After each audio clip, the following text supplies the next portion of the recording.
Hello there, and welcome to our channel, a quiet place where curiosity doesn't rush and wonder takes its time.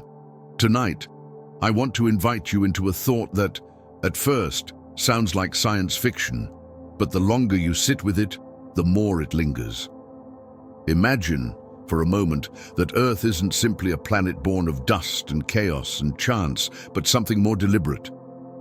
What if this blue and green world, with its storms and forests and cities and heartbreaks, is in fact a kind of field? Not a field of crops, not a meadow with flowers swaying in the breeze, but a test field. A place prepared to see what life would do when given the right conditions. Take a breath with that idea. Let it settle in for a moment. Because if it's true, if Earth is more than just a natural accident, then every struggle, every extinction, every civilization that has ever risen and collapsed might not be random at all. It might be part of the test.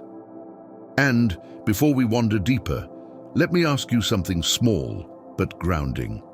Where are you listening from right now? Are you tucked into bed, easing into the edges of sleep?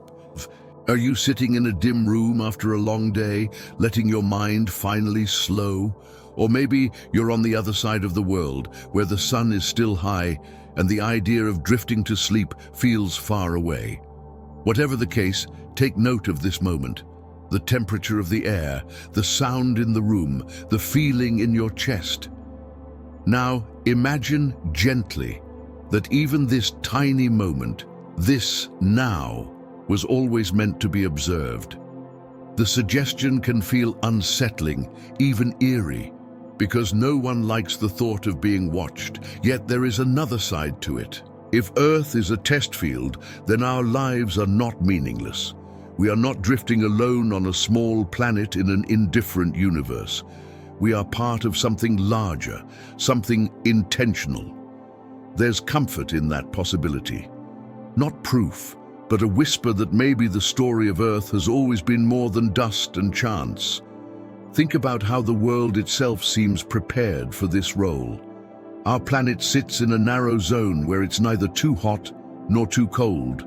We have water, air, a magnetic field that shields us from radiation, tectonic plates that recycle nutrients. We orbit a stable star in a relatively calm region of the galaxy. Of all the possible outcomes in space, this one is suspiciously balanced.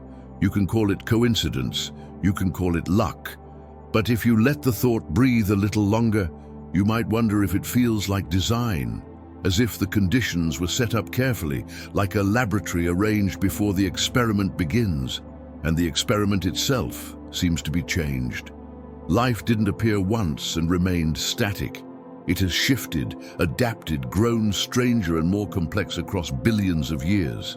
Fish walked onto land, reptiles gave way to mammals, apes became humans who built cities and stories. Every step looks like trial and error, iteration after iteration, as if someone wanted to see just how far survival could stretch. But survival alone doesn't explain everything. Consider extinction. More than 99% of all species that ever lived are gone, wiped out by asteroids, ice ages, volcanic eruptions, sudden shifts in climate. On one level, that's a tragedy, but on another, it looks like a reset, a clearing of the board to see what comes next. Dinosaurs dominated for millions of years. Then an asteroid reset the game, opening the path for mammals and, eventually, for us. That's not random chaos. It feels almost instructive. And so, here we are, the newest participants, humanity. Creatures who not only survive, but ask questions about survival. Creatures who tell stories, build machines, and stay up late wondering if there is meaning behind it all. Maybe that too is part of the test. Maybe the very fact that you and I are here, pondering whether Earth is a field of experiments, is itself a sign that the test has entered a new stage. And if this is a stage, then what's being measured? Is it intelligence, compassion, resilience? Is it whether we destroy ourselves with the tools we've created, or whether we learn to live with balance?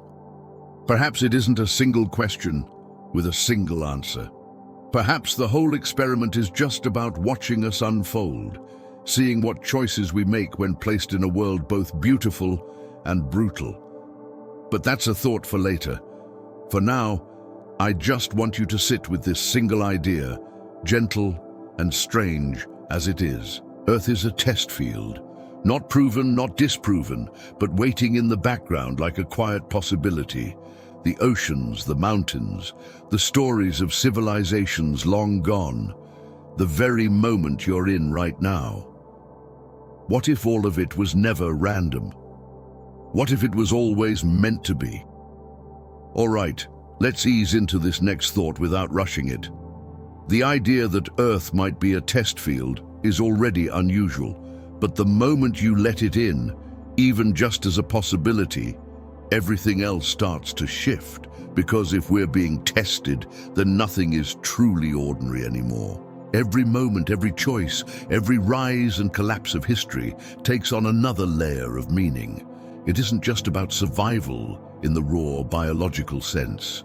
It's about being observed, evaluated, perhaps even guided, though in ways we don't always recognize. Pause for a second and look at the small details of human life. We wake up, we work, we laugh, we argue, we worry about bills, we cook dinner, we fall in love, we get sick, we grow old. These things feel personal, private, random, but in a test field view, they could be data points. How do creatures respond to routine, to scarcity, to joy, to loss? How do we adapt, not just biologically, but emotionally and socially?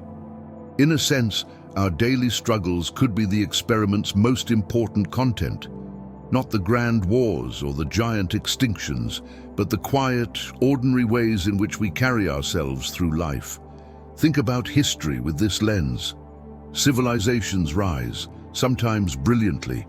They invent writing, architecture, navigation, and mathematics. Then they collapse, sometimes suddenly, leaving ruins that later generations marvel at. Why the pattern? Why does it repeat across so many parts of the world? Maybe it's not only human weakness or bad luck. Maybe it's part of the test itself, like running multiple trials with slightly different conditions to see how outcomes vary. What happens when people discover agriculture in fertile valleys? What happens when empires stretch too far? What happens when technology leaps faster than wisdom? Each result, successful or catastrophic, could be a way of measuring us. If we're being tested, the test doesn't seem to be gentle. It has included plagues, famines, natural disasters, invasions, and endless conflict. Why make it so harsh? One answer could be that resilience is only visible under pressure. A structure that's never shaken can't prove its strength.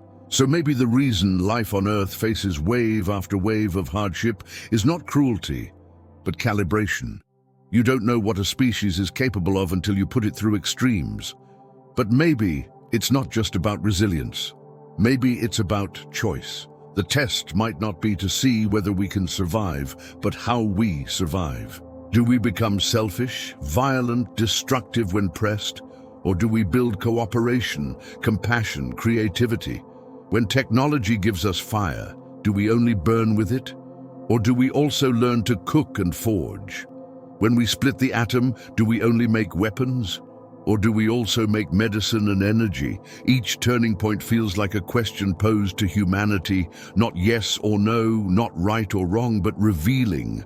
And then there's the possibility that the test isn't limited to us. Perhaps the entire tree of life is part of it.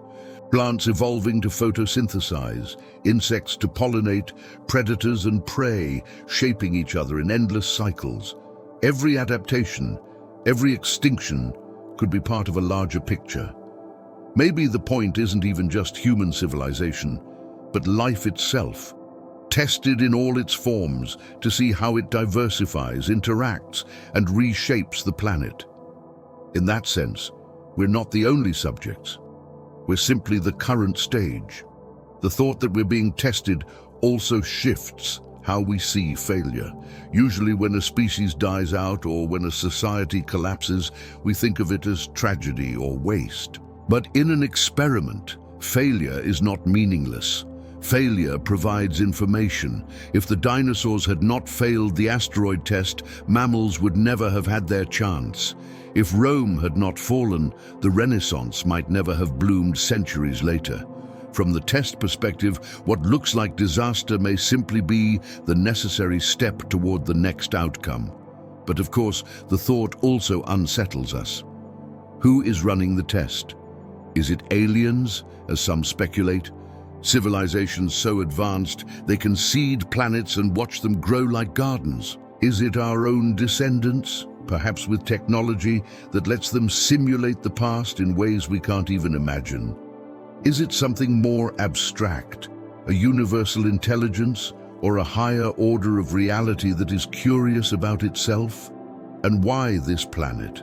Why us? Are we unique? Or are there countless other test fields scattered across the galaxy, each with its own set of trials? There's another layer to this that touches the edge of philosophy.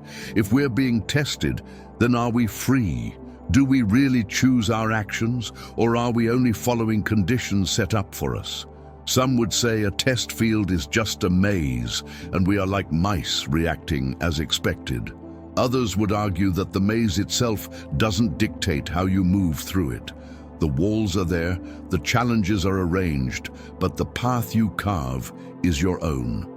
If that's true, then the test isn't about control at all. It's about revelation. It reveals who we are when faced with boundaries, temptations, and opportunities. Let's linger for a moment on the idea of boundaries. Human life is full of them. We cannot live forever. We cannot fly unaided.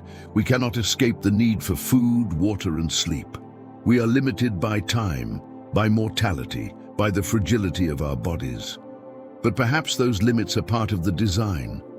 What better way to test what creatures will do with their lives than to make those lives finite? What better way to see what choices we make than to give us both potential and constraint? Without limits, without risk of loss, maybe nothing would matter at all. And then there are the temptations: greed, power, violence, indifference. History shows how often we fall into them, how civilizations crumble because of them. But it also shows how often people resist them, sometimes at great cost. Maybe the test is not to see where the temptation exists, but to see how often it is resisted. Opportunity is the last piece. Humanity has been given immense opportunities to build, to discover, to connect. The printing press, the internet, vaccines, electricity, space travel, each one could be seen as another stage of the test. What do you do with this gift? Does it bring more division or more unity? Does it create destruction or progress? In a test field, the opportunities are as revealing as the obstacles. So, here we are, sitting with a thought that changes everything. Earth not random but prepared. Life not accidental but observed. History not chaotic but patterned. It doesn't make the suffering lighter or the uncertainty easier, but it frames them differently. Maybe the experiment is not cruel. Maybe it's curious. Maybe the universe isn't indifferent. Maybe it's invested. Maybe all of us, from the earliest bacteria to the latest city, are part of something waiting to see what we'll become. There comes a point, once the idea has slipped into your mind that Earth might be more than a random accident, when questions start bubbling up on their own. They don't wait politely in line. They arrive all at once, the kind of questions you can't help but ask because they touch something deep inside. If this is a test field, then who set it up? Why here? Why us? What are we supposed to be proving? The first question is almost unavoidable. Who is watching? If the universe is full of galaxies, stars, and planets, then perhaps we're not alone. Maybe there are civilizations unimaginably older and wiser than ours, with technology so advanced it makes ours look like children playing with sticks. Could they have chosen this small world, carefully placed it in just the right orbit, seeded it with the ingredients of life, and stepped back to watch it unfold? We've already tried to imagine them in our stories. Aliens in silver ships, beings of light, mysterious visitors who slip in and out of myth. But what if they don't need ships at all? What if they are so far ahead that their experiments look to us like nature itself? Then another question follows. What if it isn't aliens, but us? What if the test field is a project of humanity's own descendants, running simulations of the past to learn how their ancestors lived and failed? We already build computer models of climate, disease, and economics. Scale that up across centuries, and maybe one day they will model entire worlds, entire histories. In that scenario, our lives could be part of a vast simulation designed not for cruelty, but for curiosity. Future humans watching past humans to understand themselves better. And if that's the case, then what we call reality might simply be the most detailed research experiment ever conceived. But then the harder question slips in. Why would anyone bother? If Earth is a test field, what's the purpose? Is it to measure resilience, to see how life adapts to endless challenges? Is it to test morality? To see how often we choose kindness over cruelty? Is it to measure intelligence? To see how far we can push ourselves in understanding the universe? Or is it something we can't even imagine? A purpose hidden beyond our comprehension, the way a laboratory mouse cannot grasp the logic of the scientist studying it? And, if there is a purpose, another question presses forward. What does success look like? If Earth is a test, what does it mean to pass? Is survival itself enough? Is building technology enough? Is compassion the key, or cooperation? Or something more subtle? Maybe the test is not passed or fails at all, but an ongoing measurement, a way to gather data on how life behaves when given freedom, intelligence, and pressure. Maybe there isn't a final score, only patterns, results, and insights that matter to whoever is running the test. As these questions unfold, another one lingers in the background. Do we even have free will in this scenario? If we're being tested, are our actions truly our own, or are we only reacting to conditions set up around us? If an asteroid wipes out dinosaurs, did mammals choose to rise, or were they simply filling space left behind? If humanity develops nuclear weapons, are we choosing danger, or are we pushed by the inevitable trajectory of technology? Are we free explorers, or are we data points following a script? But perhaps the most haunting question of all is this. If Earth is a test field, who is it for? Is it for the watchers, to gather information? Is it for us, to shape us into something greater? Or is it for the universe itself, a way of asking its own questions through the medium of life? And once you begin asking these, you can't really stop. They echo in the quiet moments, like the ticking of a clock you can't ignore. What if every war, every invention, every act of cruelty or kindness is not just history, but experiment? What if, even now, in this very moment, the question being asked is how we respond to the thought that we might be tested? Do we panic? Do we resist? Do we find meaning? The questions don't come with answers, at least not yet. But maybe that's the point. Maybe in a test field, asking the questions is part of the process. Because what kind of experiment would it be if the subjects never even wondered what was happening? Maybe curiosity itself is one of the things being measured. Imagine standing back from the Earth for a moment, not just physically, but in thought, as if you could see it, not only as a home, but as a kind of experiment in progress. When you pull your perspective out that far, the planet begins to look less like a random accident and more like a carefully set stage. A laboratory, if you will, though not the sterile kind with white walls and microscopes, but a vast, living one, where every forest, ocean, desert, and city becomes part of the test. Consider first the strange perfection of our situation. The Earth orbits in what astronomers call the Goldilocks zone, that thin band of distance from the sun where it's not too hot and not too cold, where liquid water can exist. Our planet has a protective magnetic field that shields us from radiation, an atmosphere balanced enough to trap heat but not suffocate us. and tectonic plates that recycle minerals and shape continents. Each of these features is rare, yet all of them align here in one place. You could call it chance, but you could also see it as preparation, as though the conditions were deliberately tuned to run an experiment on life itself. And life, once it appeared, didn't simply sit still. It multiplied, mutated, spread, and diversified into countless forms. From single-celled organisms to the tangled web of ecosystems we see today, Earth has been a stage for trial and error. Evolution is often described as a blind process, random mutations filtered by survival. But if you imagine Earth as a test field, evolution begins to look like a method of experimentation, a way to explore the possible shapes life can take under different pressures. Think about mass extinctions. They're usually told as tragedies, moments when life nearly ended, but from another angle, they look like resets. The end of the dinosaurs wasn't just destruction, it cleared space for mammals to thrive. Ice ages reshaped ecosystems, forcing species to adapt or perish. Each cataclysm functions like a variable adjusted in a laboratory test. What happens to life under heat, under cold, under sudden scarcity? What emerges when the rules change? Even the smallest details of biology suggest experimentation. The genetic code, with its elegant simplicity, can be compared to a universal programming language.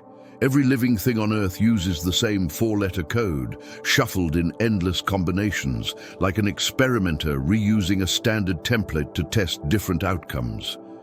Why invent a new code each time when one flexible system can be used again and again? Then look at ecosystems. They are not random collections of organisms, but tightly interconnected systems where each species influences others. Predator and prey, pollinator and flower, parasite and host. It is almost as if balance itself is being tested. What happens when one species dominates too strongly? What happens when cooperation is stronger than competition?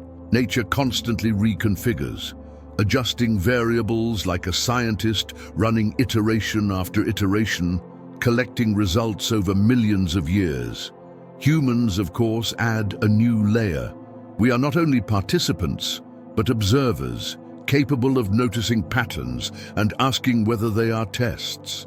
We build societies, invent technologies, and then confront the consequences of those inventions. Fire kept us warm, but also burned down forests.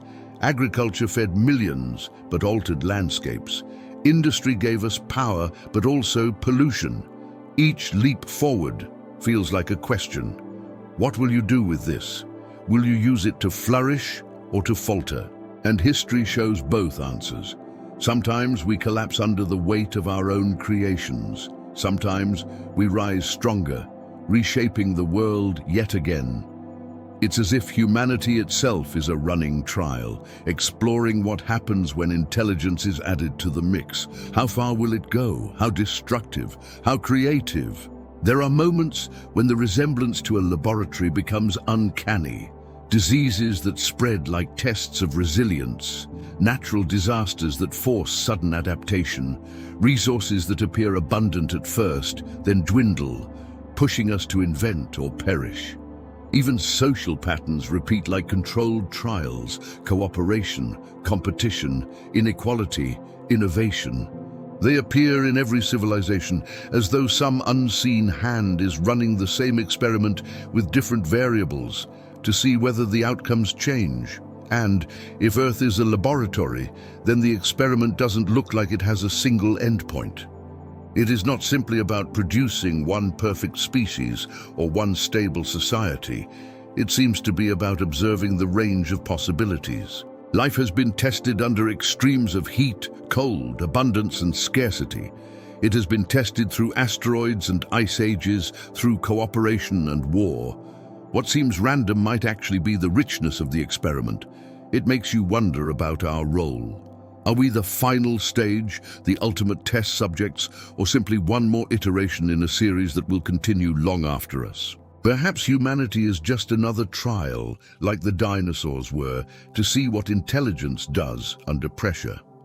Or perhaps we are at the beginning of a new phase where the experiment shifts from simple survival to something deeper: morality, cooperation, self-awareness. If you think about it, the laboratory metaphor also changes how we see failure. In a lab, failure isn't meaningless.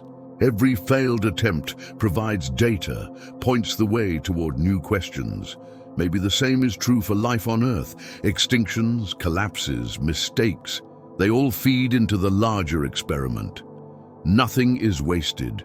Everything is recorded, even if we don't know by whom. And that's the part that lingers. Who is the observer?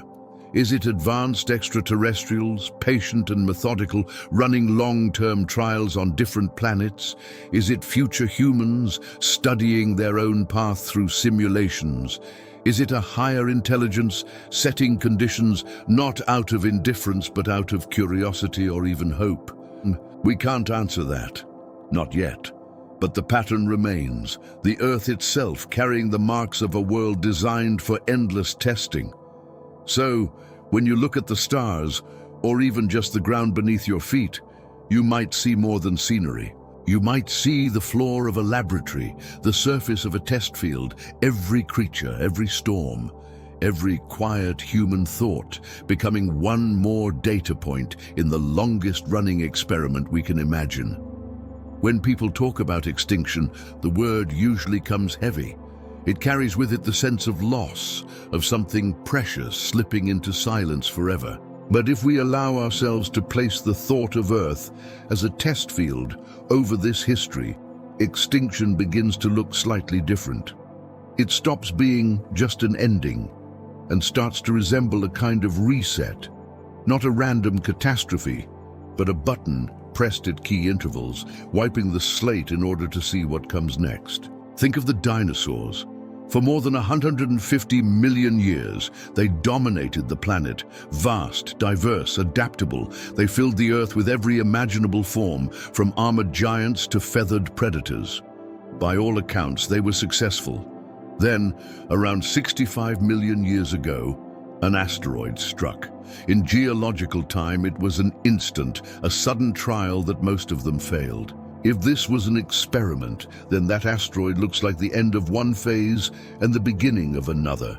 Their disappearance opened space for mammals and, eventually, for us. It was not just destruction, it was transition. And it wasn't the first reset. Far earlier, about 250 million years ago, the Permian extinction wiped out 90% of all marine life and 70% of land species. So thorough was the reset that it has been called the Great Dying. For millions of years afterward, life seemed diminished, quiet, slow to recover. But eventually, new forms emerged, stronger and more complex, filling the empty ecological spaces.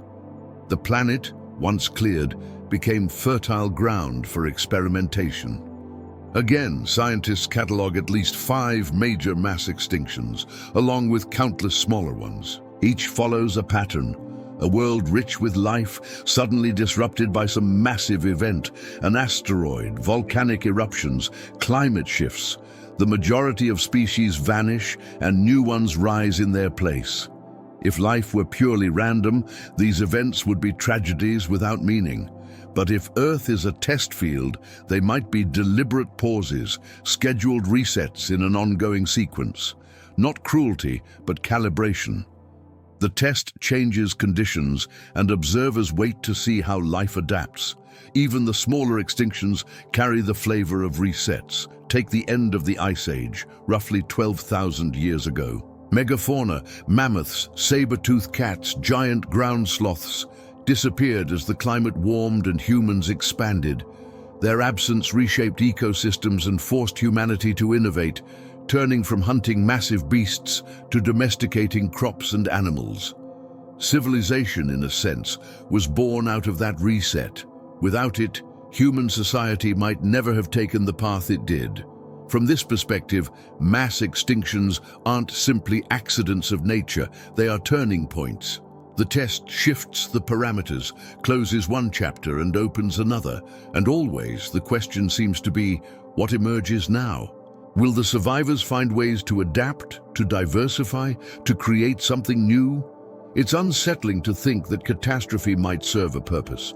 No one wants to imagine disaster as intentional. Yet, if this is a test field, then the harshness of extinction isn't cruelty but method. A scientist does not weep when one trial ends. They record the data and begin again. Life, endlessly resilient, has responded each time with renewal. Perhaps that resilience is what is being measured. But there's another angle to consider. If resets are part of the design, then the experiment is not about perfection, but persistence. No species lasts forever. No empire stands eternally. The point is not to preserve, but to test under change. Extinction becomes the ultimate question. When the rules are rewritten, who can continue the game? And if that's true, then humanity's survival is not guaranteed. We face our own possible resets: climate change, nuclear war, pandemics, environmental collapse. We may think of them as avoidable disasters, but they might also be the next scheduled test, a challenge designed to measure whether we can respond with wisdom, cooperation, and adaptation, or whether we too will pass into history, leaving room for something else. Still, even in the darkest resets, life has never failed completely. Not once has the earth been emptied. Something always survives. Bacteria in the deep sea, small mammals in burrows, seeds hidden in soil. Life has a way of enduring, of seizing even the tiniest foothold. If the test has a single consistent result, it is that persistence never disappears. And maybe that's the most important outcome of all. So, when we look back at mass extinctions, we can see them not just as pages torn from the book of life, but as punctuation, full stops followed by new sentences, each asking the same quiet question: what will you do now? Evolution is usually described as a natural process, slow, steady, shaped by chance. Tiny genetic changes arise, most fade away, some give an advantage, and those advantages spread. Survival of the fittest, as the phrase goes. But when you tilt your head and look at it through the lens of a test field, evolution begins to take on another character. It stops feeling like a blind accident and starts resembling trial after trial, error after error, a series of ongoing experiments in what life can become. Think about how it began. For hundreds of millions of years, Earth held nothing more than microbes, single-celled organisms drifting in seas, patient, repetitive, almost monotonous. Yet even here the groundwork was being laid. Cells experimented with photosynthesis, with respiration, with cooperation. Some learned to clump together, forming colonies, as though life were trying out teamwork for the first time. Then, slowly, multicellular organisms appeared, like the test had moved to its next phase. What happens when life is no longer just one cell, but many working together? The Cambrian explosion, about 540 million years ago, feels almost theatrical in this context. Suddenly, in a relatively short span of time, life diversified into countless body plans. Shells, spines, eyes, limbs. It was as if someone had opened the door to the lab and said, "All right, let's see what happens when we allow every possibility at once." Many of those early designs vanished quickly, but some endured and became the templates for almost every major group of animals alive today. Trial, error, survival. And notice the pattern that keeps returning. Experiments aren't always efficient. Countless species thrive for a while and then disappear. Dead ends, you could say. But in a test field, dead ends are valuable. They show what works only temporarily, what collapses under pressure, what fails to adapt. Success is visible in survival, but failure is data too. The dinosaurs succeeded brilliantly until they didn't. Trilobites covered the seas for millions of years before vanishing. Each story adds to the record of what life can and cannot do. Humans, too, are wrapped inside this puzzle. Our evolutionary path is filled with experiments. Different hominin species appeared: Australopithecus, Homo habilis, Homo erectus, Neanderthals, Denisovans. Most disappeared. Only one line survived long enough to become us. Why? Maybe it was intelligence, maybe it was cooperation, maybe it was simply luck. But in a test field perspective, it was the outcome of many trials. Humanity was not inevitable. We were one of many experiments, one of many possibilities. And even within our own story, trial and error continues. Cultures rise, experiment with ways of living, collapse and vanish. Languages form, spread, disappear. Religions, governments, economies, each is an experiment in survival and adaptation, tested under changing conditions. Some endure, others fall, and the test continues. But the puzzle deepens when you notice how evolution seems to push toward complexity. Single cells became multicellular organisms. Simple nervous systems became brains. Basic communication became language. Not every path leads upward, but the overall trend suggests direction toward intelligence, toward self-awareness, toward creatures capable of asking whether they are being tested. Coincidence, maybe. Or maybe it's the underlying goal of the experiment, to see whether life can evolve, not just to survive, but to reflect on survival. There's also the way cooperation emerges alongside competition. Evolution is often painted as a ruthless struggle, but survival often depends on partnership. Mitochondria, the powerhouses of our cells, were once separate organisms absorbed long ago in a symbiotic relationship. Pollinators and plants, coral and algae, predators and scavengers. Life experiments, not only with competition, but with collaboration. In a test field, that looks like another variable. When does cooperation work better than rivalry? And then there's extinction, again woven into the puzzle. Each mass wipeout seems cruel, until you see how it clears space for new trials. When dominant species fall, new possibilities open. After the dinosaurs, mammals; after the Permian extinction, reptiles and amphibians. Resets followed by experiments, followed by survival. So what is the puzzle pointing to? Is it leading to some final result, or is the ongoing process the point itself? Maybe the experiment doesn't aim for one perfect species, but for diversity. Maybe the value lies in the sheer range of what life has tried. From jellyfish to giraffes, from moss to redwoods, from microbes in volcanic vents to humans building space telescopes. Maybe the richness itself is the answer the test seeks. But humans, again, complicate things. We not only evolve, we interfere with evolution. We domesticate plants and animals, edit genes, design machines that may one day replace us.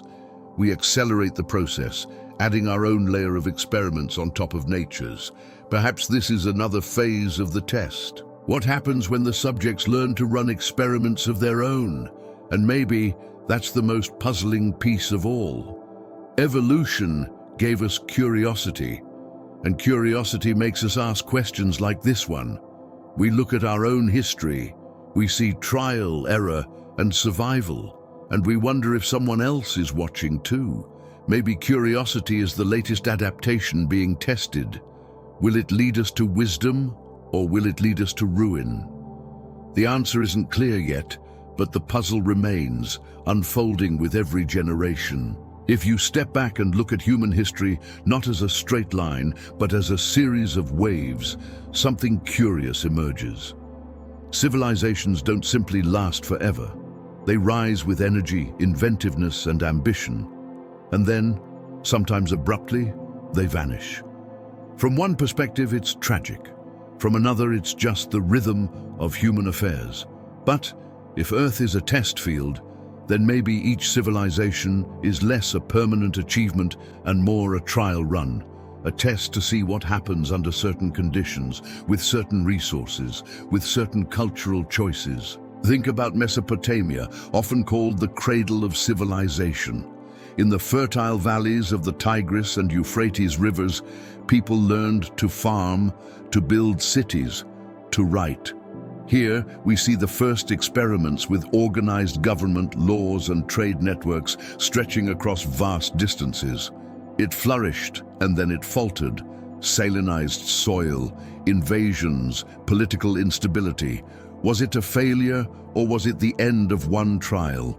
The results recorded before the next run began.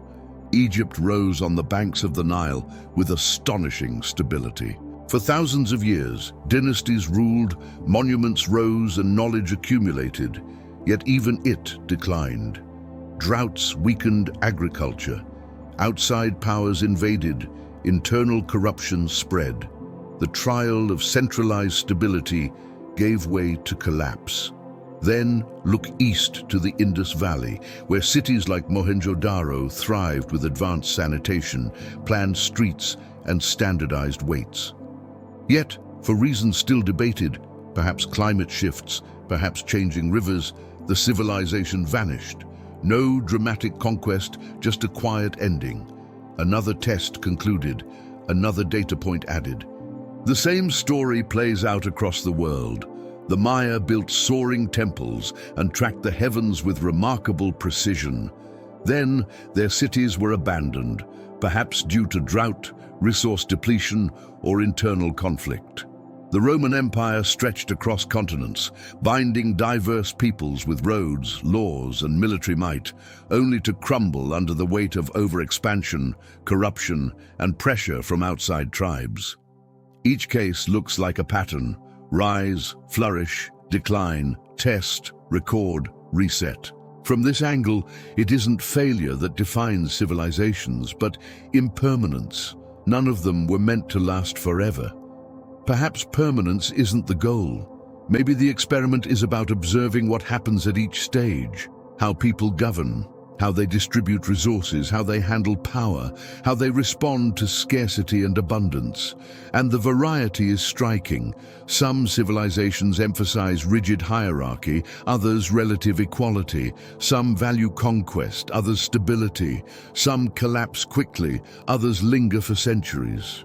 The outcomes differ, but the pattern of rise and fall repeats. It is as though the test is running the same scenario with different variables. What happens when you give people fertile land but little metal? What happens when you give them seafaring skills but scattered islands? What happens when you give them iron or gunpowder or printing presses? And notice what remains after each collapse. Not nothing, but fragments, knowledge, influence that shapes the next trial. Mesopotamian writing influenced later scripts. Roman engineering shaped Europe for centuries. Mayan mathematics still echoes in modern calendars. The experiment doesn't erase everything. It leaves traces, as though the results are cumulative, building towards something greater. Today, when we look at our global civilization, interconnected, technologically advanced, yet fragile, it's tempting to think we are in the final stage. But history suggests otherwise. We might simply be the latest test run, larger in scale, more complex in tools, but still subject to the same rise and fall. The conditions may have changed, but the pattern remains. So the question becomes, is the test looking for one civilization that endures, or is the process itself the point? Are the repeated rises and collapses the desired outcome, showing what happens under endless variations? Or is there a final exam waiting, one that asks whether humanity can at last break the cycle and build something that doesn't vanish? And if we are in that exam now, then our choices matter more than we realize. Climate change, nuclear weapons, global inequality, pandemics. These might be the conditions of our trial, designed to reveal whether we can learn from the test runs of the past. Will we collapse like those before us? Or will we adapt, cooperate, and continue? Civilizations, then, are not just stories of power and decline. They are experiments. Each one rises, each one vanishes, each one leaves results behind. And when seen as part of a test field, their impermanence becomes less of a tragedy and more of a method. The experiment continues.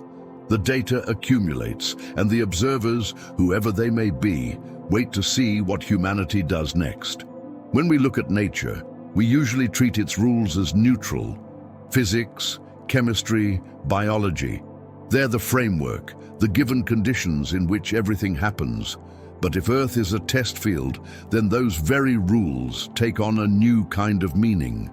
They stop being simple backgrounds and start looking like parameters carefully set by someone who wanted to see what would emerge. Think about gravity. It pulls objects together, gives weight to our steps, keeps the atmosphere clinging to the planet. Change it slightly and nothing would be the same. Too weak and air and water drift away into space. Too strong and organisms might never grow large. Flight might be impossible. Even metabolism could be restricted.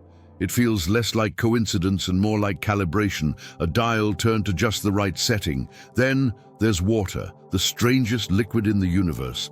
It expands when it freezes, unlike most substances, which is why ice floats. Without that odd quirk, oceans and lakes would freeze from the bottom up, trapping life beneath layers of ice until nothing remained. Instead, ice floats, insulating the liquid below, preserving ecosystems during winters. Survival continues because one simple rule was bent in just the right way, accident or design. Or take DNA, the code of life. 4 bases repeating endlessly in different patterns. It's efficient, flexible, stable, and yet capable of mutation. Why 4 bases? Why not 2 or 6? Enough to allow complexity, not so much that the code becomes unstable. If Earth is a test field, DNA might be the universal programming language, chosen for its balance between order and variability. The same strangeness appears in ecosystems. Predators and prey are locked in balance.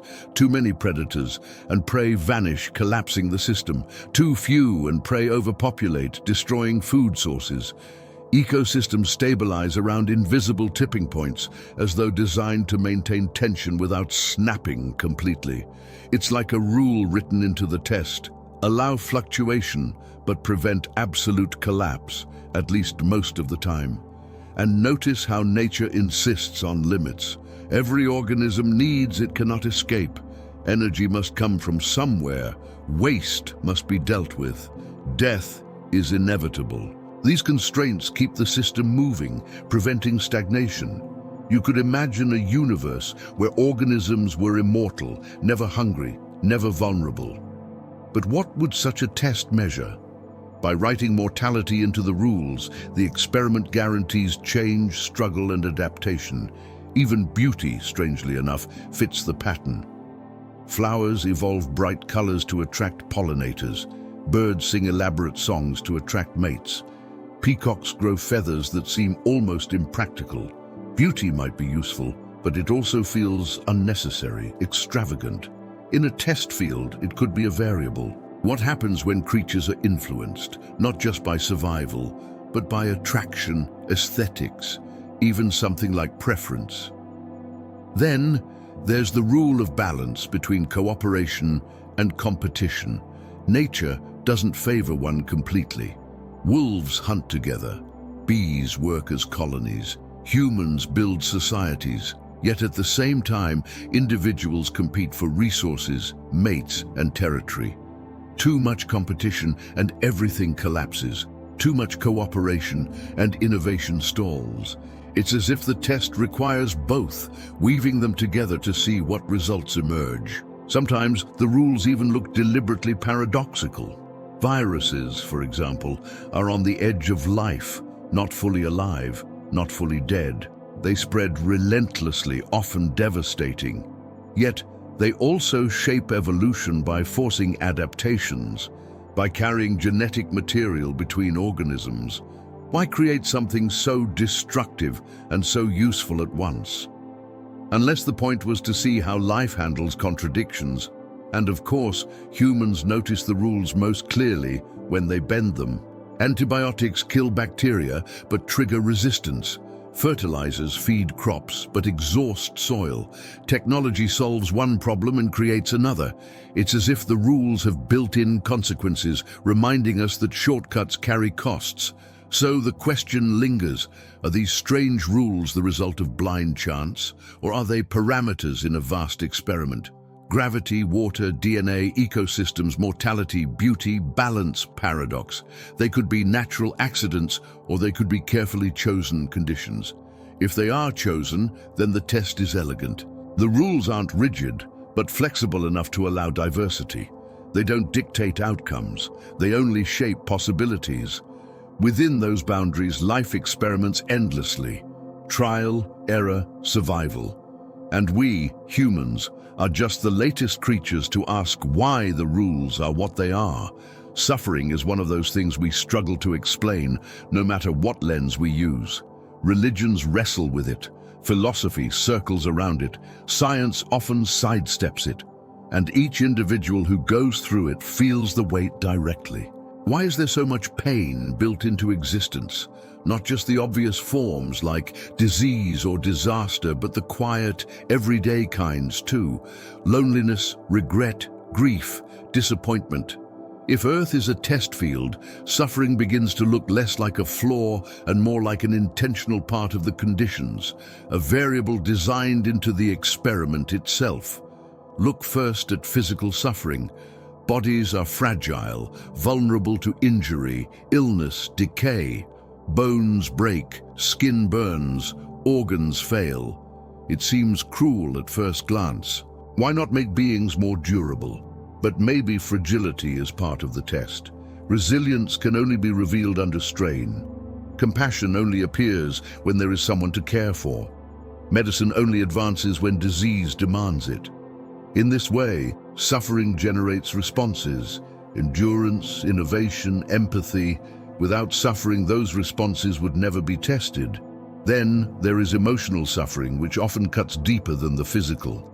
Loss, betrayal, fear, despair. Why give conscious beings emotions strong enough to break them? In a test field, emotions might be another variable.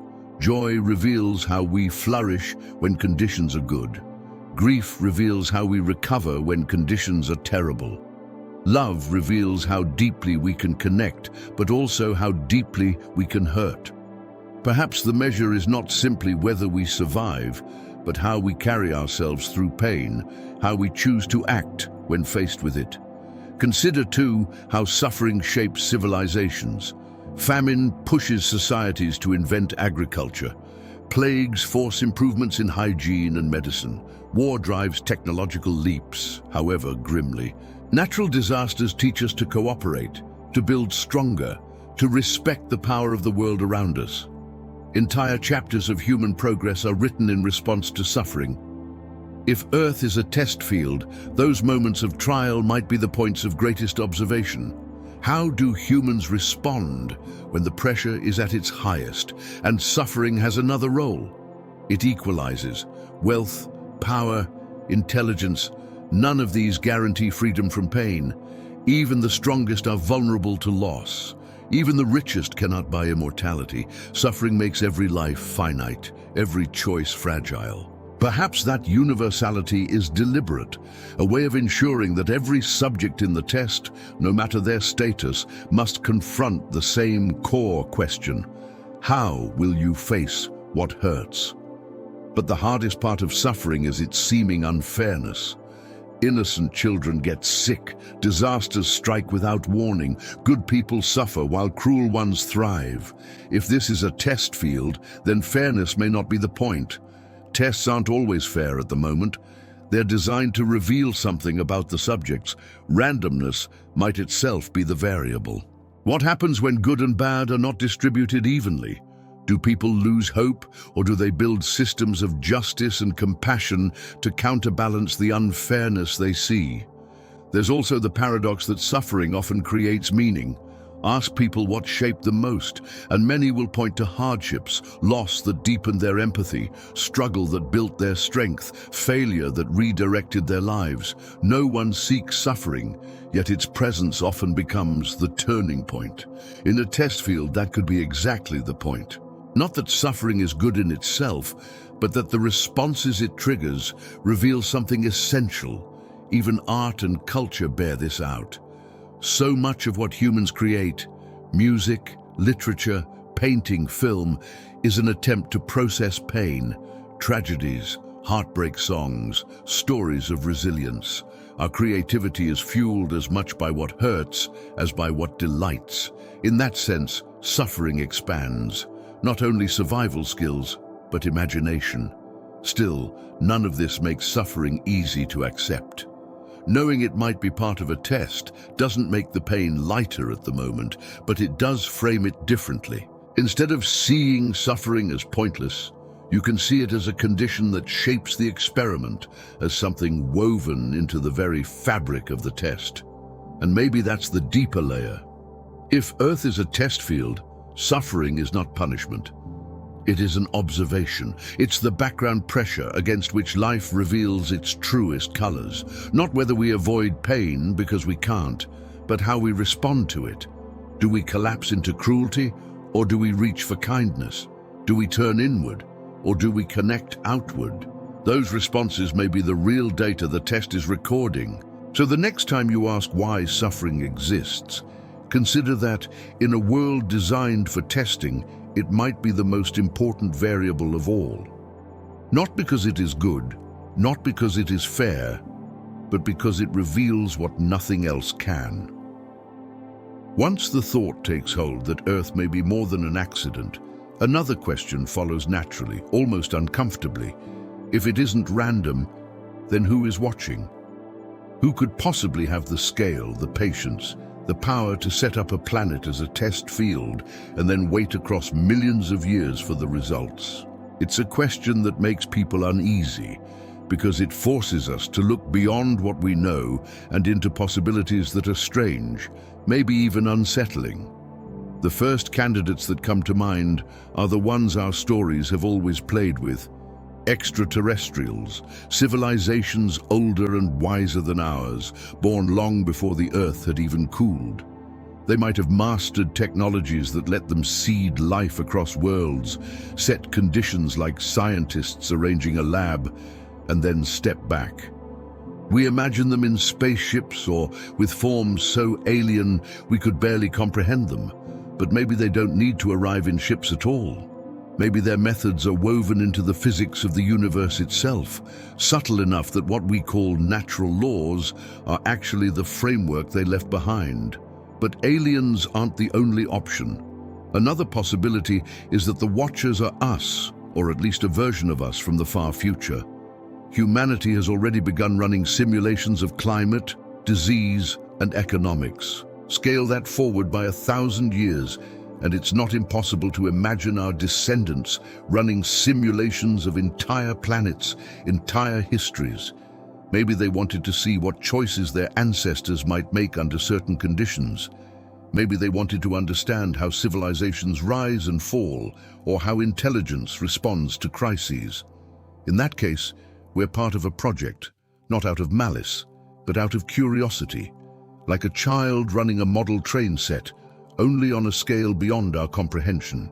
Then there is the possibility of something higher, something that doesn't fit into our categories of alien or human. Call it intelligence, consciousness, God, or something else entirely. Maybe it isn't a being in the way we think of beings, but a kind of mind woven into reality itself. In that case, the Watchers are not separate from the universe. They are the universe, testing itself through life. Each option carries its own implications. If aliens are watching, then we are part of someone else's research, valuable only for the data we provide. If future humans are watching, then we are echoes, test subjects in a vast simulation designed for learning, maybe even entertainment. If a higher intelligence is watching, then perhaps the test has moral or spiritual meaning, not just scientific curiosity. And of course, there's the unsettling thought that maybe no one is watching at all, and the experiment is automated. Imagine a test set in motion long ago, designed to run without intervention, gathering results endlessly without a direct observer.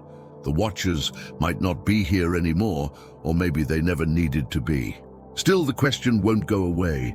If the conditions of Earth are so precise, so strangely balanced, it feels as though someone or something must be keeping track. The sheer scale of time, the way resets come at intervals, the way evolution seems to push toward intelligence, all of it hints at design. But if someone is watching, why the silence? Why no messages, no signs, no clear evidence? Perhaps because the point of a test is not to interfere. Scientists don't guide their subjects towards success. They observe what happens naturally. Silence might not mean absence. It might mean restraint. Maybe the watchers are waiting to see how we respond without help, whether we can figure things out on our own. And here's the thought that lingers. Maybe the watchers aren't distant at all.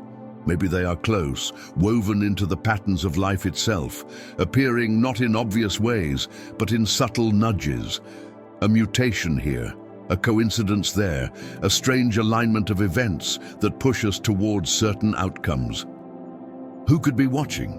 Aliens, future humans, higher intelligence, automated systems, or something else beyond imagination? The truth is, we don't know.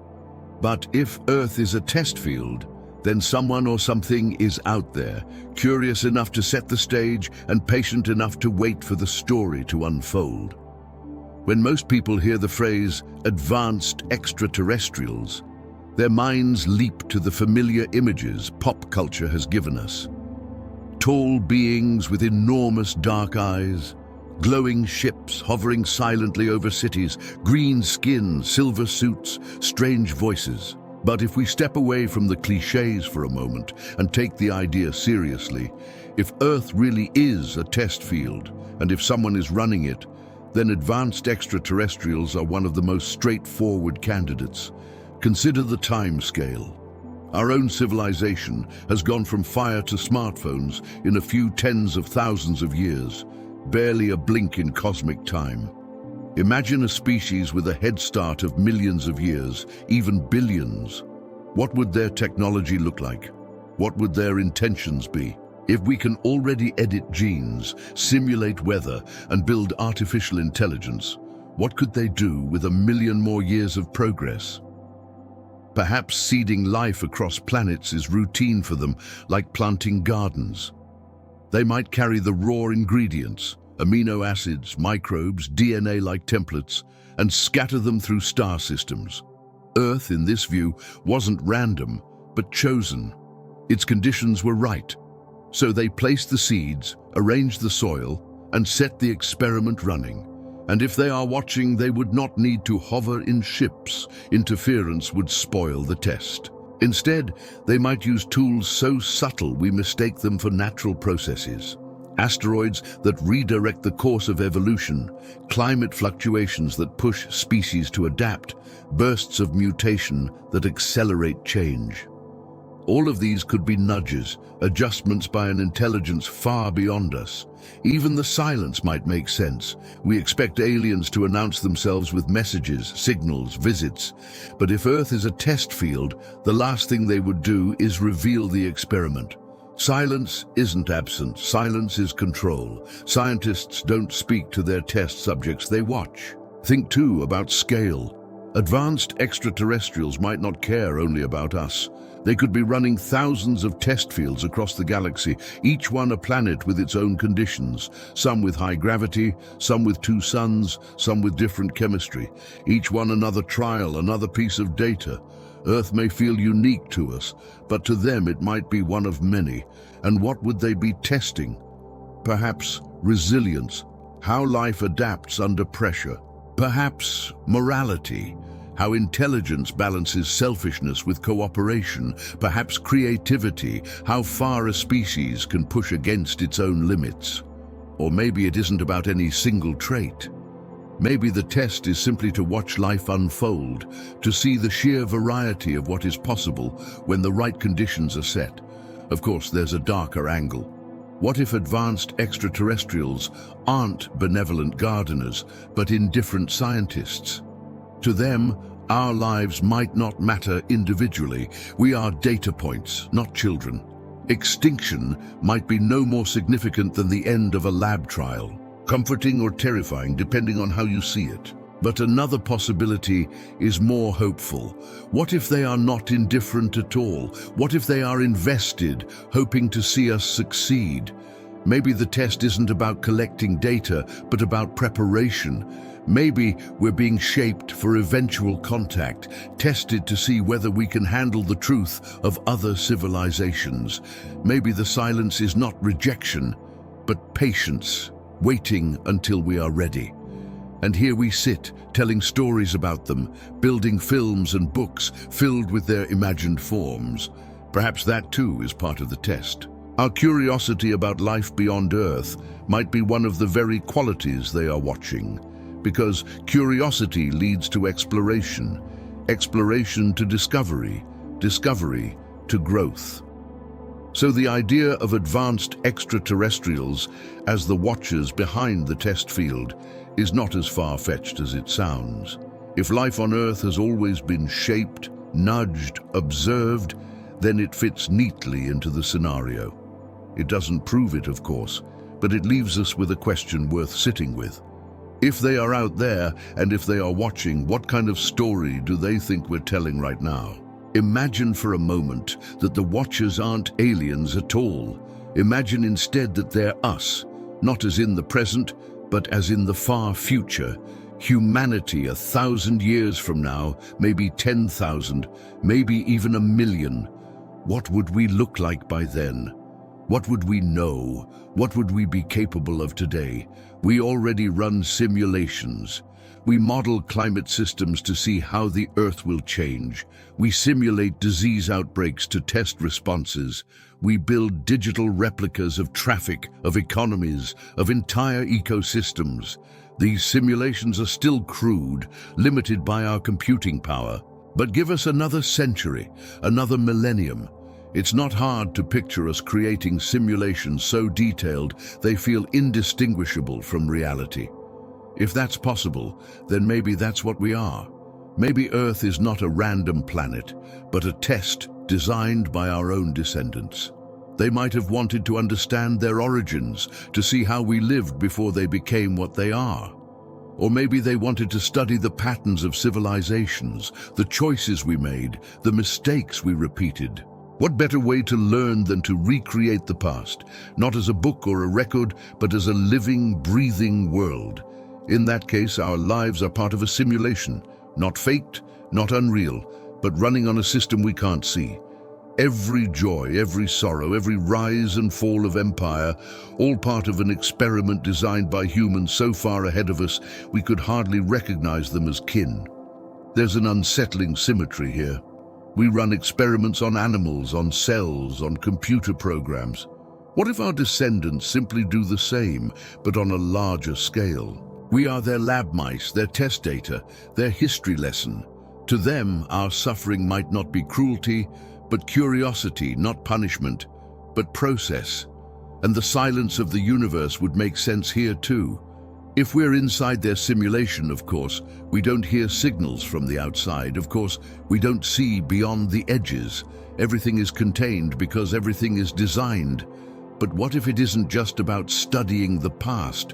What if the future humans are using this test field to explore possibilities? Not just what did happen, but what could have happened. Maybe there are countless versions of Earth running in parallel, each with slight differences. In one, the asteroid misses the dinosaurs. In another, the Roman Empire never falls. In another, humanity never invents electricity. Each scenario is a test, a way of mapping the branching paths of history. And maybe that explains the sense we sometimes get that life is strangely coincidental, that small events carry disproportionate weight. In one test run, a single choice could shift the future dramatically. Future humans might be watching closely, noting how one decision in one moment changes the trajectory of the whole world.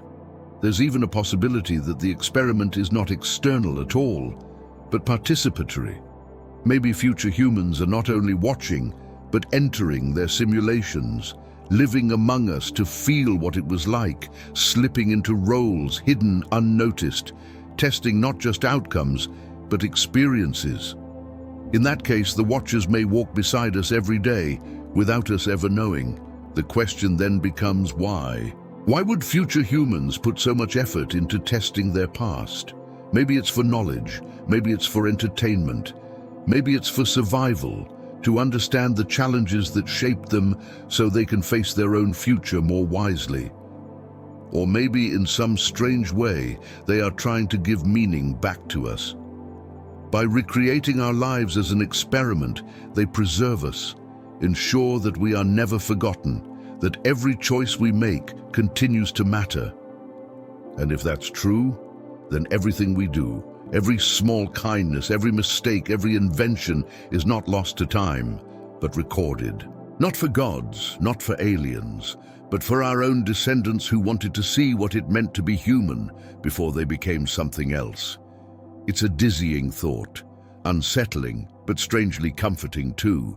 Because if the watchers are future humans, then we are not alone, and we're not meaningless. We are part of their story, just as they are the continuation of ours. When people speak about watchers, about who could be behind the setup of a test field like Earth, the mind often runs first to aliens or to our own descendants. But there's another possibility that sits deeper, heavier, more difficult to wrap language around. What if it isn't beings like us at all? Not even distant cousins in another star system or upgraded versions of ourselves. What if it is something higher? Not higher as in taller or stronger, but higher in the sense of order, scope, and consciousness. Something we might call intelligence or architects or even gods, though each of those words feels too small for what the idea suggests. Imagine that reality itself has layers, and at the layer above ours there are entities whose role is not to live inside the world, but to design it. Cosmic architects who set the constants of physics like an engineer sets the rules of a machine. They choose the strength of gravity, the speed of light, the charge of the electron, and from those numbers, everything else unfolds. If Earth feels tuned for life, balanced so precisely that it almost seems deliberate, maybe that is because it was not by accident, not by blind luck, but by choice. These architects wouldn't need ships or laboratories in the way we imagine. Their canvas would be space-time itself. Their tools, the laws of nature, their medium, the unfolding of billions of years. To them, running a test on life might be no more difficult than for us running a simulation on a laptop. They would create universes the way we create models, adjusting variables, watching the results. In that picture, Earth is one test among many. Not the only one, not even necessarily the most important. Just one design in a vast project of exploration. Some universes collapse quickly, some remain empty, some produce only simple matter. Ours happens to be one where complexity thrives, where life blooms, where intelligence rises to ask who made the rules. The difficulty is that if such architects exist, their motives are unknowable. We design experiments for many reasons: to learn, to prove, to create. Sometimes even just out of curiosity. Maybe they do the same. Perhaps they wonder what forms consciousness can take, what moral choices arise, what civilizations build and destroy. Maybe the test isn't for us at all, but for them, a way of studying possibilities. Or perhaps there is purpose beyond curiosity. Maybe the architects are shaping us, not just observing. Maybe they're guiding life slowly, subtly towards something: morality, cooperation, awareness. Maybe every reset, every extinction, every collapse has been part of that guidance. Not punishment, not accident, but design, nudging us toward lessons we don't yet understand. And here the question grows heavier.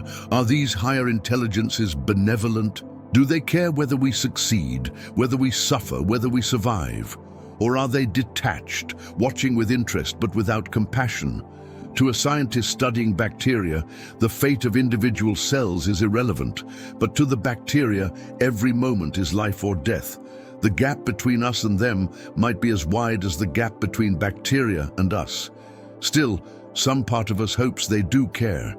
Maybe that hope is itself part of the test, to see whether creatures in a difficult world will invent meaning.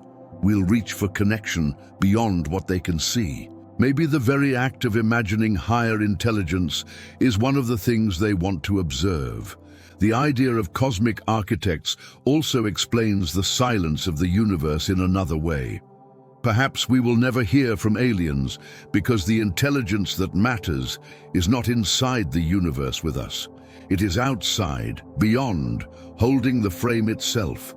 No signal would come because no signal is needed. The rules themselves are the message. So what do we call them? Gods, programmers, designers. The words don't matter as much as the possibility that what we live inside is not random, not chaotic, but crafted. And if it was crafted, then our lives are not accidents. They are part of an experiment designed by mind so vast we can barely begin to picture them. If we let ourselves sit with the possibility that Earth is a test field, then another thought rises almost immediately. If this is a test, then what are the criteria? What are we being measured against? What matters to whoever set this experiment in motion? One obvious candidate is survival. Life is fragile, constantly under threat from disease, disaster, and scarcity. Yet again and again, species find ways to adapt. Dinosaurs vanish, mammals rise, ice ages come, humanity invents clothing, fire and shelter, plagues strike, medicine advances. Survival might be the baseline score, the most fundamental metric. Can life persist under pressure? Can it recover from resets?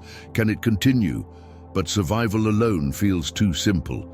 If endurance was the only measure, cockroaches would be the highest scoring species on the planet. So maybe the criteria reach further. Maybe intelligence is one of them, not just the ability to survive, but to understand. Humans asking questions, building tools, peering into the universe with telescopes. Maybe this is exactly the kind of response the test is meant to reveal. Then again, intelligence without morality can be dangerous. We invent fire and burn forests. We split the atom and build weapons. Perhaps the watchers aren't only interested in whether we can think, but in how we choose to use our thinking. Maybe compassion, cooperation, restraint are part of the scorecard. How do intelligent beings handle power? Do they dominate or do they care? Another possible criterion could be creativity. Nature already experiments endlessly, but humans add something new: art, music, stories. We take survival and weave meaning into it. We imagine gods, aliens, architects, and tests. If this is a test field, maybe imagination itself is a sign of progress.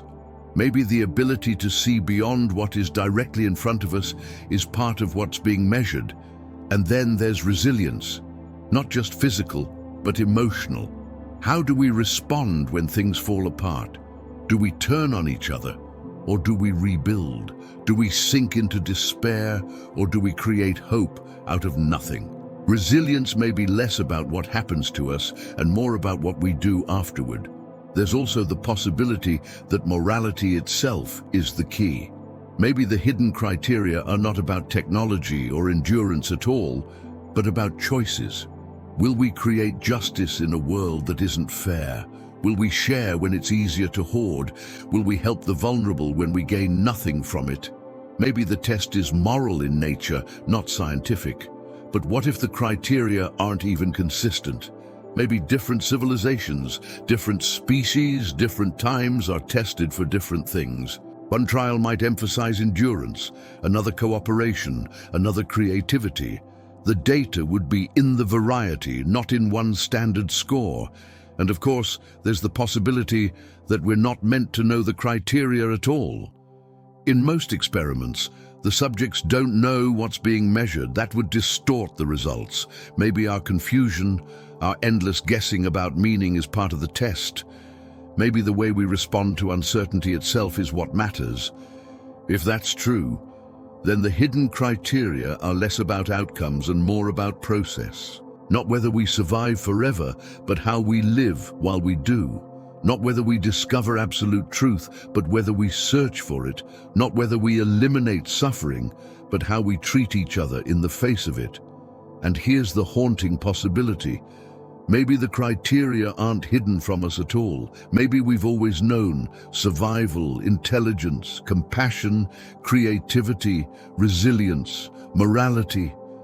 These are the values we celebrate in our stories, the qualities we admire in heroes, the ideals we pass down in culture. Maybe the test field doesn't need to hide the criteria because we've been carrying them inside us all along. If Earth is a test field, then the question of free will becomes impossible to ignore. Because a test implies structure, parameters, conditions set in advance. It implies that someone somewhere arranged the maze before we ever stepped into it. And if that's the case, then how much of what we do is really our own choice? Are we explorers carving paths, or just subjects following corridors already laid down? Look at the world around you. Gravity pulls you down whether you want it to or not. You need food, water, air, and sleep. You can't live without them. Your body will age, your cells will wear down, you will die. Those aren't choices, they're conditions. And yet within them an enormous range of possibilities unfolds. You can choose what to eat, when to sleep, how to spend your days, what to create, who to love. Limits on one side, freedom on the other. If this is a laboratory, then maybe that's the point. The walls are fixed, but the paths inside are open. A mouse in a maze doesn't choose the maze, but it does choose how to move within it. And those movements, those choices, are exactly what the observer wants to see. Not because there's a single right answer, but because the way choices are made reveals what kind of creature is being tested. That might explain why life feels both constrained and open at once. The rules of physics don't bend for us. The conditions of nature don't shift at our will. Yet within them, humans create music, build cities, invent philosophies, wage wars, fall in love. Free will may not be absolute freedom, but freedom within boundaries. And perhaps that's what the test is about. Not whether we can escape the laboratory, but how we live inside it. Do we cooperate or compete? Do we destroy or nurture? Do we accept limits or try to push them? Each choice becomes a kind of data point. Still, the question of whether our choices are real nags at us. Neuroscience shows that many decisions are made in the brain milliseconds before we're even aware of them. Psychology shows how much of our behavior is shaped by conditioning, by environment, by unconscious bias. History shows how individuals are swept up in forces far larger than themselves. Economies, climates, empires. Are we really free, or are we reacting to conditions too big to escape? But maybe that's another layer of the test. Freedom doesn't have to be infinite to be meaningful. The fact that conditions shape us doesn't erase the significance of how we respond within them. A tree grows according to soil and sunlight, yet each tree takes a unique shape. Perhaps human lives are like that, constrained, but still expressive. And if the test is meant to measure moral or creative qualities, then total freedom wouldn't even make sense. What would generosity mean if there were no scarcity? What would courage mean if there were no danger? What would love mean if we could never lose? The limits and the pain may be the very things that make choice matter. Of course, there's a darker angle. If the laboratory is too controlled, then free will might be an illusion altogether.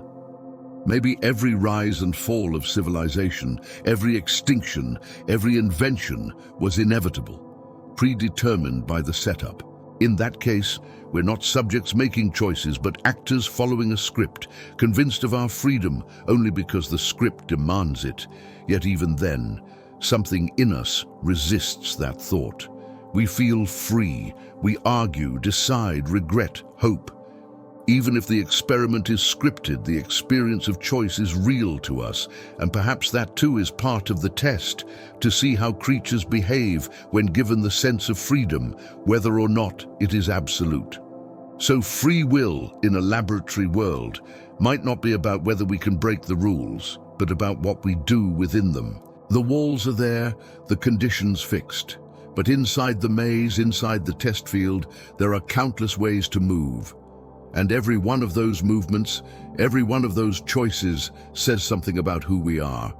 If Earth is a test field, then what exactly are we inside it? Are we subjects in an experiment like lab animals whose behaviors attract? Are we students meant to learn lessons from the conditions set before us? Or are we nothing more than data points, anonymous entries in some vast record? Our individual lives are meaningless except as statistics. Start with the most unsettling option, subjects. In this view, we are like mice in a maze, reacting to stimuli, running into dead ends, finding bits of reward. The observer sets the environment and simply waits to see what happens. Maybe that's why life feels full of random trials. Disease, famine, disaster, joy, success, failure. We're given conditions and watched as we adapt. Our suffering wouldn't matter to the watchers any more than the distress of a lab rat matters to a scientist. What matters is the result. Do we adapt? Do we persist? Do we fail? But there's another possibility, gentler. Maybe we are students. Maybe the test field isn't about extracting data, but about teaching lessons. In that case, hardship isn't just observation, it's instruction. Every disaster teaches resilience. Every collapse teaches humility. Every moment of compassion teaches connection. The resets, the extinctions, the rises and falls of civilizations. These aren't just outcomes to record, they are lessons to be absorbed. If that's true, then the point is not just to watch us, but to shape us, to see if we grow wiser, kinder, more aware. And then there's the cold, almost mechanical option, data points. In this scenario, our individual lives mean nothing at all. One person's joy, another's grief, entire civilizations, all reduced to numbers in some incomprehensibly vast data set. Patterns matter, not individuals. Like weather stations feeding information into a model, we exist only to contribute to the overall record. From our perspective, life is rich and meaningful. From theirs, it may be only entries in a ledger, but maybe these roles aren't mutually exclusive. Maybe at different levels, we're all three at once. As individuals, we may be subjects. Each life is an experiment in resilience and choice. As civilizations, we may be students learning from repeated trials, slowly building towards something greater. And at the broadest scale, perhaps we are just data points. Our countless struggles and triumphs blend into patterns that only the watchers can see. It's strange, though, how even imagining ourselves as mere data doesn't erase the sense of meaning we feel. If we were only points in a chart, why would we tell stories, create art, search for purpose? Why would we imagine being watched at all? Maybe that drive to find meaning is part of the test. Maybe the experiment isn't only about survival, but about whether conscious beings can create value for themselves even when none is guaranteed. And maybe that's where the distinction lies. If we are subjects, then the point is what the watchers learn from us. If we are students, then the point is what we learn for ourselves. If we are data points, then the point is what the patterns reveal. But in every case, something is revealed. Nothing is wasted. So, which are we? Subjects, students, or data? Perhaps the unsettling answer is that we don't get to choose. But the comforting answer is that maybe it doesn't matter. Because whether we are watched for knowledge, guided for growth, or counted for patterns, our lives still carry weight inside the experiment. Every act of kindness, every invention, every collapse, every survival, all of it contributes to the story. If the idea of Earth as a test field is true, then you can't help but wonder whether the exam is ongoing or whether something bigger is waiting just ahead. History is full of smaller tests, plagues, wars, collapses, recoveries, but what if there are larger thresholds? Moments where humanity as a whole is faced with questions so big they feel final. Are we approaching one of those moments now? Look at the planet around us. The climate is shifting, glaciers retreating, seas rising, weather becoming more violent. Ecosystems are unraveling as species vanish at alarming rates. Resources we once thought endless, forests, water, soil, clean air, are straining under pressure. For much of history, people treated the Earth as unshakable, a stage too vast to alter. Now we're realizing we can tilt the whole system off balance. If Earth is a test field, then climate change looks less like an accident and more like a deliberate question.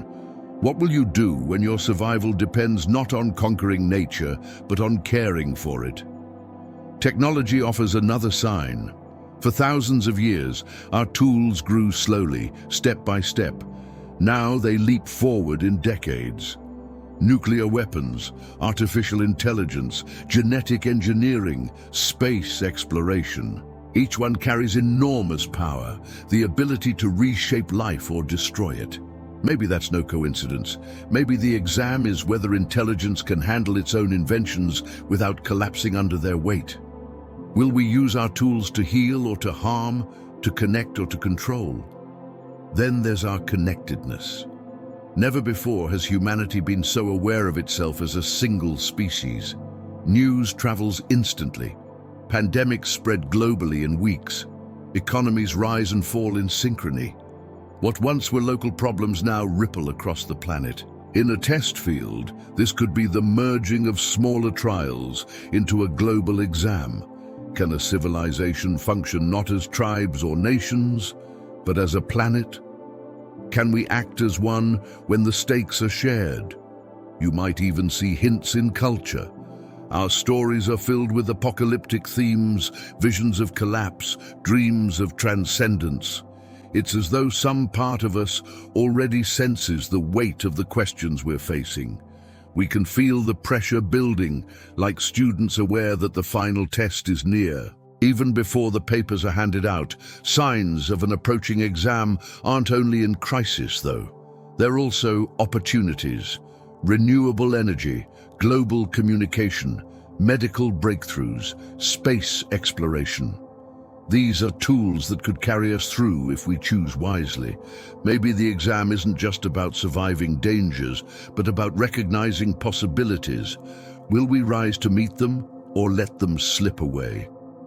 So, are we approaching the next exam? It's hard not to feel like we are. The scale of our challenges is larger than ever, the interconnectedness tighter, the consequences sharper. If history has been a series of test runs, then our moment feels like the culmination, the big trial designed to see whether humanity has learned from the past or whether we will repeat the same mistakes on a planetary scale. And perhaps that's why the thought of a test field feels so haunting right now, because whether or not anyone is watching, the conditions themselves are asking questions. And soon, maybe sooner than we think, our answers will be clear. When you step back and take in the whole idea of Earth as a test field, the biggest question lingers in the air like smoke. Why, if this really is a setup, if conditions were prepared, if resets and trials are part of some larger design, then what is the purpose of the test? What could possibly be worth millions of years of evolution? Extinctions, civilizations rising and falling, endless cycles of suffering and survival. One possibility is simple curiosity. If an advanced intelligence, alien or otherwise, created this test, maybe they just wanted to see what would happen. Curiosity drives us to grow crystals in jars, to simulate weather patterns, to observe bacteria under microscopes. Maybe on a cosmic scale, life on Earth is just that, a curiosity project. Not cruel, not benevolent, just curiosity made vast. Another possibility is preparation. Maybe the test is designed to shape us into something ready for contact, or ready for responsibilities we can't imagine yet. If survival alone were the goal, the experiment could have ended with microbes or dinosaurs. But instead, intelligence arose, self-awareness, morality. Perhaps the watchers are waiting to see if we can rise beyond self-destruction, beyond tribal conflict, beyond short-sightedness. Maybe the test is whether we can grow into something capable of joining a large community of life. Then again, maybe the purpose is not about us at all. Maybe it's about data. Maybe we are one of countless experiments scattered across the galaxy, each testing different conditions: high-gravity planets, low-gravity planets, single star systems, binary star systems. The point wouldn't be to shape us, but to understand what forms of life are possible. In that scenario, our role is not special. We are one entry among millions in a cosmic catalogue, but there's a more unsettling option too. What if the purpose is entertainment? We already watch reality shows, documentaries, wildlife footage, dramas where people face survival and conflict. Maybe to the watchers, our lives are stories watched for interest, drama, even amusement. Our triumphs, our tragedies, our wars and loves and discoveries. Maybe they are the content, not the point. And yet, it could be something even deeper. Maybe the purpose of the test is not to measure outcomes, but to reveal qualities. Not whether we survive, but how. Not whether we conquer, but whether we connect. Not whether we eliminate suffering, but whether we grow compassion in the midst of it. Perhaps the experiment is about watching values emerge from struggle. The hardest possibility to face is that the purpose may never be something we can understand. A lab rat cannot grasp the reasons behind a human's experiment. A bacterium cannot know why it is cultured. The gap between us and whoever runs the test might be that vast. We can speculate, but our language, our concepts may simply be too small to grasp the real reason. But maybe that's okay. Maybe not knowing is part of it. If the purpose were obvious, if the test were clear, then the experiment would be spoiled. Uncertainty forces us to search, to create meaning, to wonder. Maybe the purpose isn't hidden. Maybe the purpose is to see what meaning we invent when it's not given to us. And in the end, whether the purpose is curiosity, preparation, data, entertainment, morality, or something beyond our reach, the fact remains. Life continues. The test goes on. And in our daily choices, in kindness and cruelty, in survival and collapse, in discovery and imagination, the purpose, whatever it is, slowly unfolds. If Earth is a test field, then the question that lingers most is what it would mean to pass. Tests usually have outcomes, marks, thresholds. They measure something, and at the end you know whether you've succeeded or failed. But what would that look like on the scale of a planet, of a species, of billions of years of life? What could possibly count as passing for us? One idea is survival. Maybe the simplest metric is whether we last. Countless species have risen and fallen. Countless civilizations have come and gone, and we are the latest to stand at the edge of history. If we endure, if we adapt through climate change, technological upheaval, and self-made dangers, then perhaps that is enough.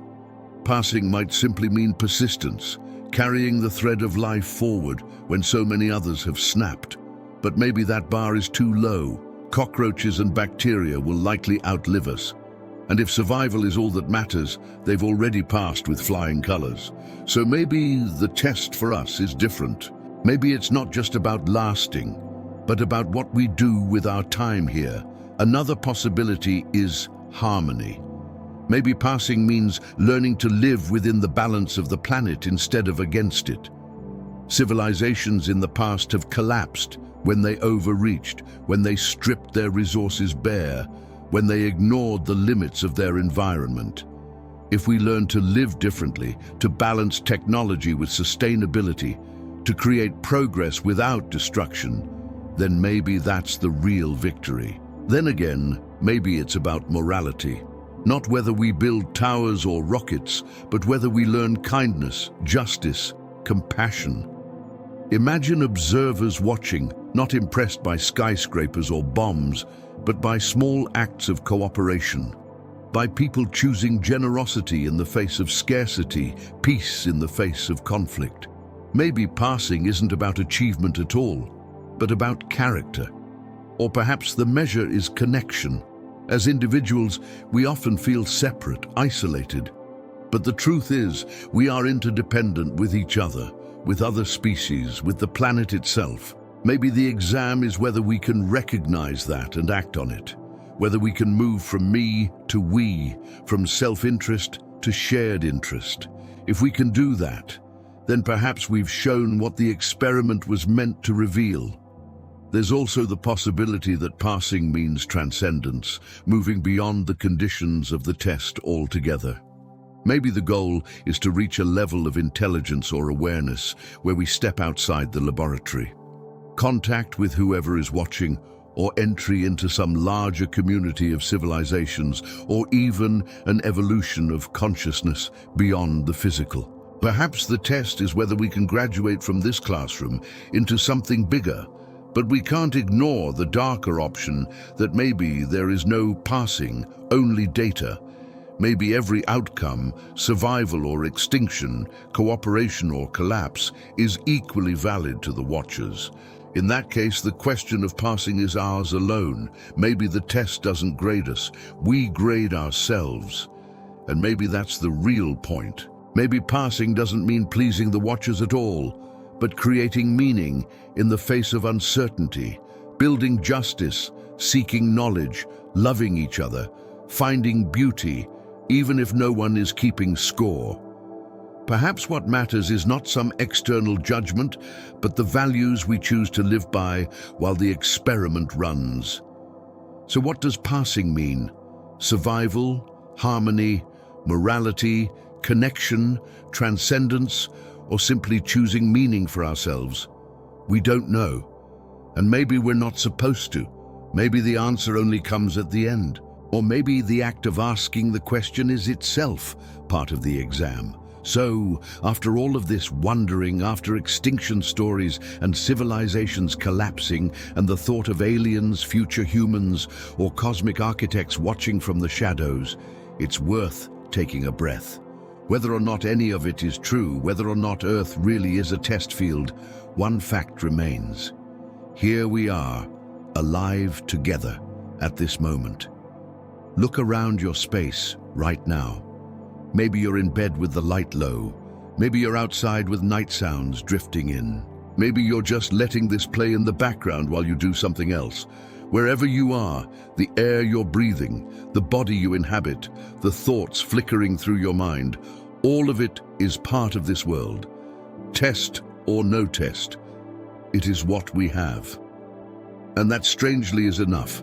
Maybe life is a designed experiment. Maybe it's a random chance. Maybe there's a scorecard waiting somewhere, or maybe not. But the meaning we create in our daily choices doesn't vanish either way. Kindness still matters. Connection still matters. Curiosity still matters. Sometimes the most human thing we can do is accept the uncertainty and keep going anyway. To love even when loss is inevitable. To build even when collapse is possible. To search for meaning even when answers are hidden. If that is part of the test, then we're living it already. If it isn't, then we're still living something worth carrying with care.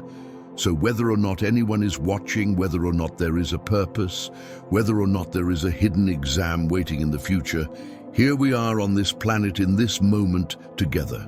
And maybe that's all we ever needed to notice.